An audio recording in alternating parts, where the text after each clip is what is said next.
problema também, de um ano para o outro, um incremento de 20 milhões de toneladas, Derli. E a logística para esse processo? Tá? Essa é a grande questão hoje, essa é a grande discussão. Estamos vivendo um bom momento, tá? Mas temos que fazer a lição de casa. E a pergunta é, como fazer isso de um ano para o outro com 20 milhões de toneladas a mais?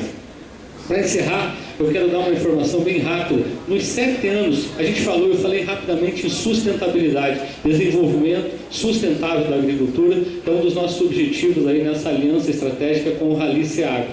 E eu vou mostrar um número que mostra justamente isso. Nos 7 anos que a expedição está na estrada, da safra 2006-2007 para o potencial da safra 12-13, a área no Brasil de produção de grãos teve um incremento de 16%. Passou de 47,4 para 54,5 milhões de hectares. Guarde bem, 16% de expansão de área.